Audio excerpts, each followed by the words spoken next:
On September 17, 1787, members of the Constitutional Convention signed the final draft of the Constitution.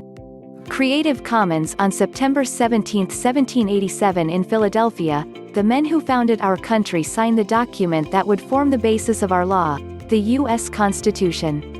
If you look at any artistic rendering of that day, you will notice that many groups of people are conspicuously absent. There were no black people, there were no indigenous people, and there were no women of any race present that day. But, we can change that. Thanks to Article 5, we, the people, have the power to amend our nation's founding document, to create that more perfect union. And in the 230 years since it was first signed, we've worked toward just that, with ratification of 27 amendments. But, one group is still not fully protected: women. After ratifying the 19th Amendment, suffragist Alice Paul, an ancestor of my late husband, went to work immediately on another amendment, one she saw as the logical next step after suffrage, the Equal Rights Amendment.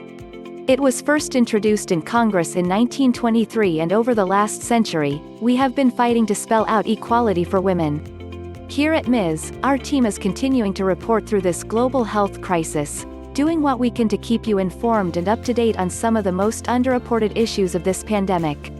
We ask that you consider supporting our work to bring you substantive, unique reporting. We can't do it without you. Support our independent reporting and truth-telling for as little as $5 per month. Congress established Constitution Day in 2004 as an official holiday and mandated that all public schools and federal agencies educate Americans on our most foundational document. On Constitution Day we should study and celebrate women as constitution makers.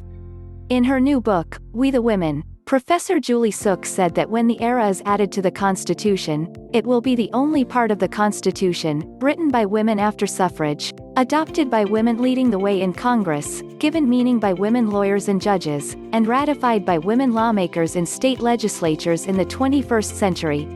We are so close. This past January, the 38th and final state needed, Virginia, ratified the ERA, and in February, the House voted to eliminate the old deadline that was attached to the amendment. We are on the brink of making constitutional history. The Senate should follow suit to make it clear that there is no deadline on equality. Now, with more women than ever in Congress and public outcry from across our country for equal pay for equal work, for an end to sexual harassment and assault, and heightened awareness of sex discrimination in practically every sector of society, we must talk about and ensure constitutional equality. With the confirmation of Brett Kavanaugh, we learned we can't always control who is on the Supreme Court. However, we can change the document he's charged with interpreting.